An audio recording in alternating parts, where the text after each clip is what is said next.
Tempo comum, nona semana, terça-feira. Tema 74. A César, o que é de César? Cidadãos exemplares. Pontos a meditar. 1. O cristão na vida pública. O cumprimento exemplar dos nossos deveres. 2. Unidade de vida. 3. A união com Deus, necessária para sermos melhores cristãos. Pelo sinal da Santa Cruz, livrai-nos Deus, nosso Senhor, dos nossos inimigos. Em nome do Pai, do Filho e do Espírito Santo. Amém. Meu Senhor e meu Deus, creio firmemente que estás aqui, que me vês, que me ouves. Adoro-te com profunda reverência. Peço-te perdão dos meus pecados e graça para fazer com fruto este tempo de oração. Minha Mãe Imaculada, São José meu Pai, Senhor, meu anjo da guarda, intercedei por mim.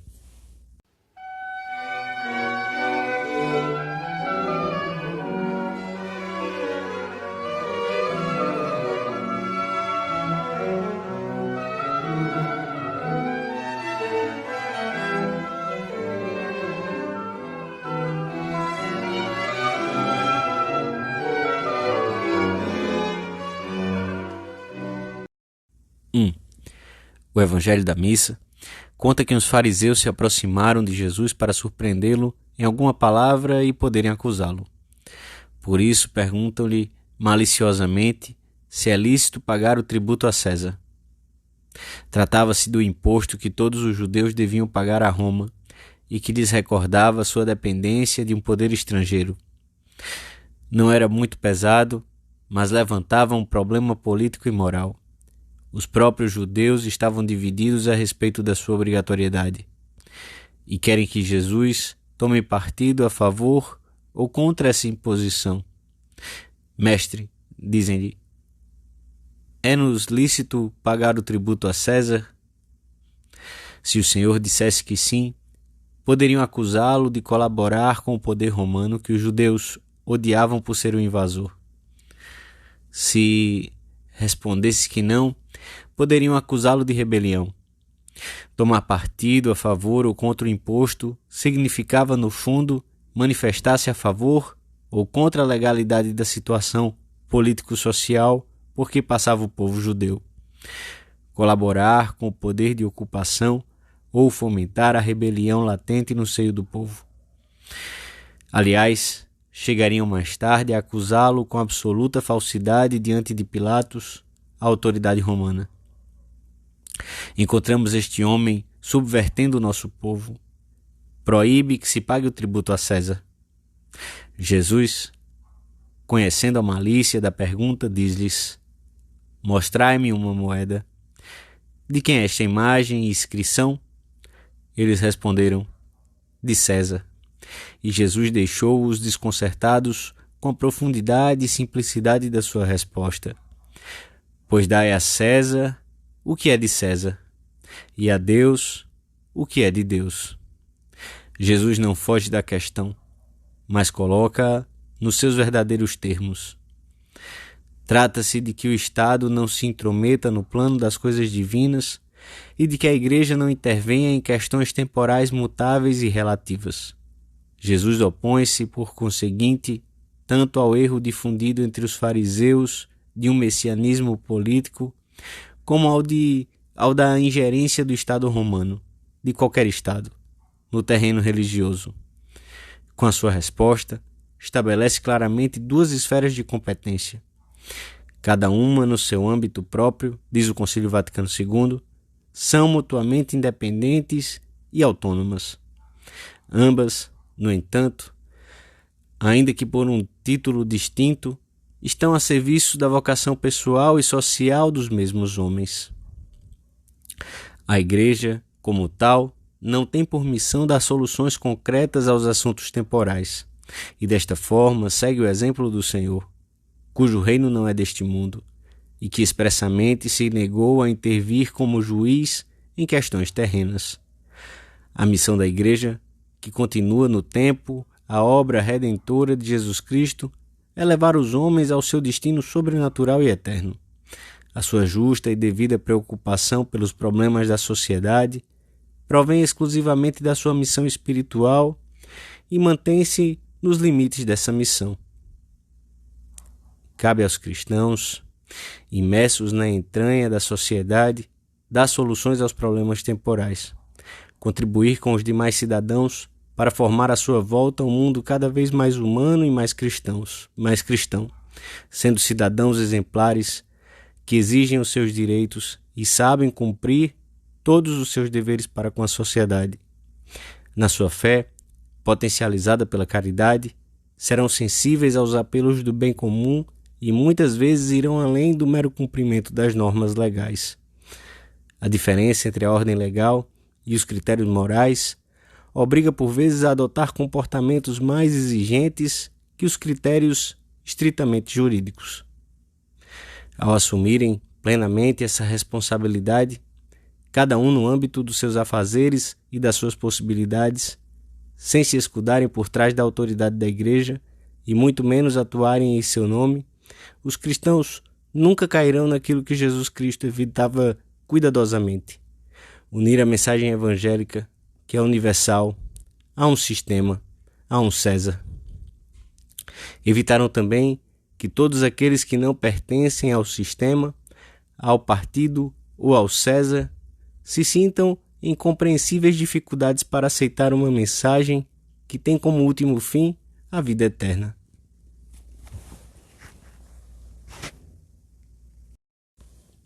(2) Dai a César o que é de César.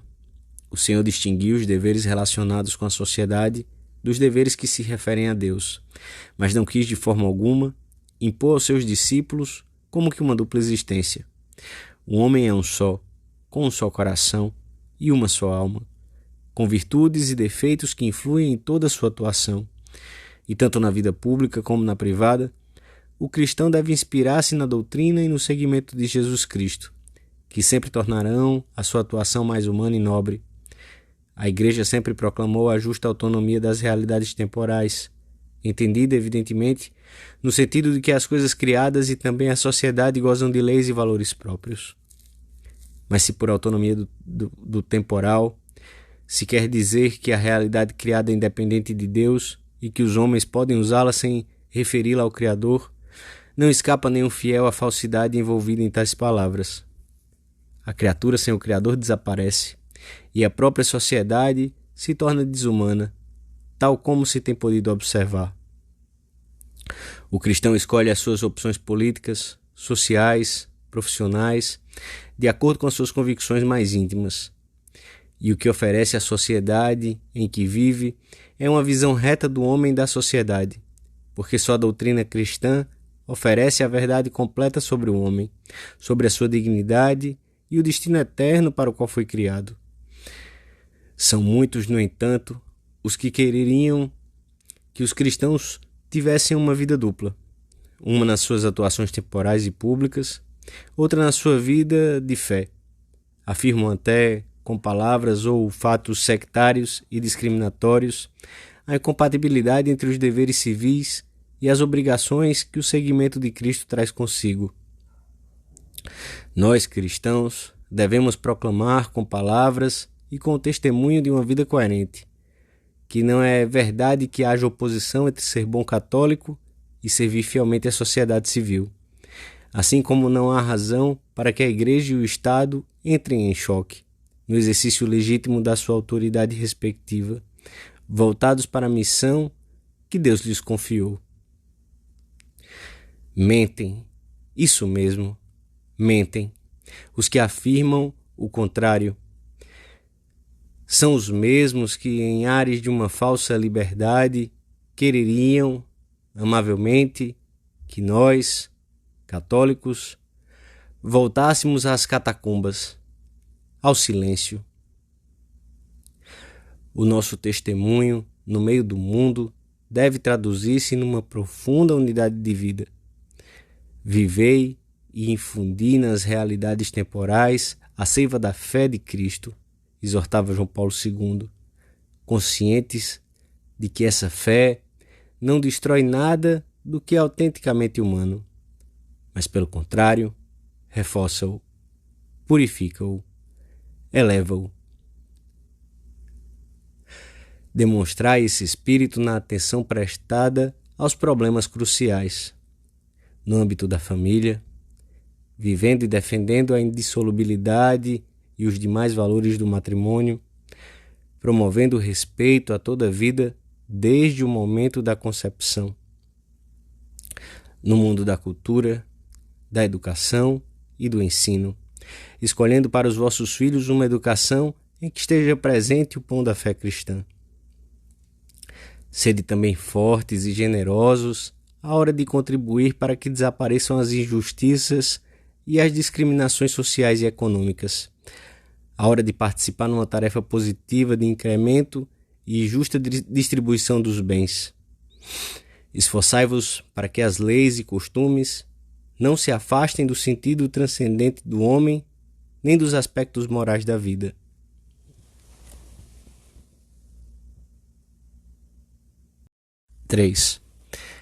E a Deus, o que é de Deus?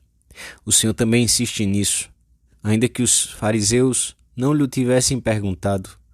O César busca a sua imagem, dá-lhe. Deus busca a sua, devolvei-lhe. Não perca o César a sua moeda por vós. Não perca Deus a sua em vós. Comenta Santo Agostinho. De Deus são toda a nossa vida, os nossos trabalhos, as nossas preocupações, as nossas alegrias. Tudo que é nosso é dele, particularmente esses momentos que lhe dedicamos exclusivamente, como este tempo de oração ou os minutos diários de uma leitura espiritual. Se formos bons cristãos, isso representará um acicate para sermos bons cidadãos, pois a nossa fé nos move constantemente a ser bons estudantes, mães de família abnegadas, que tiram forças da sua fé para levar avante o seu lar, empresários justos, trabalhadores capazes e pontuais, etc. O exemplo de Cristo leva-nos a todos a ser laboriosos, cordiais, alegres, otimistas, a exceder-nos nas nossas obrigações, a ser leais com a empresa, na vida conjugal, com o partido ou associação a que pertencemos. O amor a Deus, se for verdadeiro, é garantia de amor aos homens e manifesta-se por meio de atos. Promulgou-se um édito de César Augusto, que manda recensear todos os habitantes de Israel. Maria e José caminham para Belém. Não pensaste que o Senhor se serviu do acatamento pontual de uma lei para que se cumprisse a sua profecia? Ama e respeita as normas de uma convivência honrada, e não duvides de que a tua submissão leal ao dever será também veículo para que outros descubram a honradez cristã, fruto do amor divino, e encontrem a Deus. Dou-te graças, meu Deus, pelos bons propósitos, afetos e inspirações que me comunicaste nesta meditação. Peço-te ajuda para os pôr em prática. Minha Mãe Imaculada, São José, meu Pai e Senhor, meu anjo da guarda, intercedei por mim.